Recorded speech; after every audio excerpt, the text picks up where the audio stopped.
এজনী অভিমানী ছোৱালী। তাই মোৰ সম্পৰ্কটো সঁচাই বহুত মধুৰ আছিল।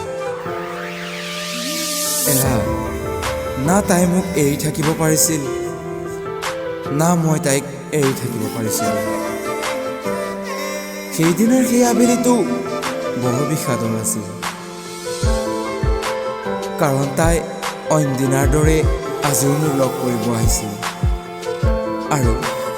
আৰু আমি আগৰ দৰেই হাঁহি ফূৰ্তিত পাৰ কৰিছিলোঁ সময়বোৰ। ঐ পাগলী, আহিলা?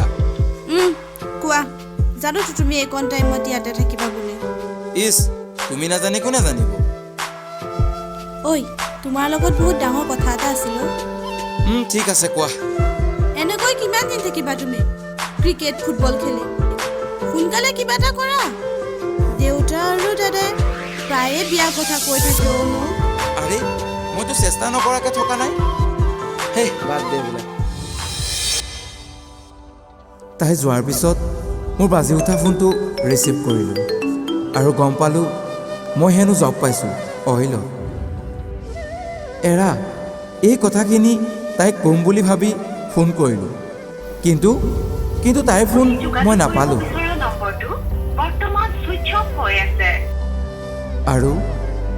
আৰু ময়ো তাইক একো খবৰ নিদিয়াকৈ গুচি গ'লোঁ চাকৰিত জইন কৰিব। কি বুজিবা তুমি মোৰ মনৰ কথা? তুমি ভাবিছা চাগে মই তোমাক এৰি আজি বহুত সুখী, কিন্তু নহয় জানা, মই বহুত দুখত পাৰ কৰিছোঁ। কি জানা, মই দাদা আৰু দেউতাৰ কথা পেলাব নোৱাৰিহে এই বিয়াত সন্মতি দিছোঁ। কিন্তু মই এতিয়াও তোমাকেই ভাল পাওঁ। জানানে, মোৰ মনত এনেকুৱা ভাৱ হয় এদিন তুমি মোক নিবলৈ আহিবা। এৰা, ভগৱানে চাগে আমাৰ বিয়াখন ফিক্স কৰিয়ে থৈছিল।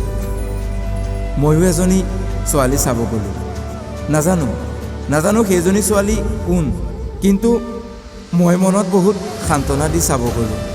কিন্তু ভগৱানৰ কি দিলে, তাত গৈ কি আচৰিত নহ'ম কিয়?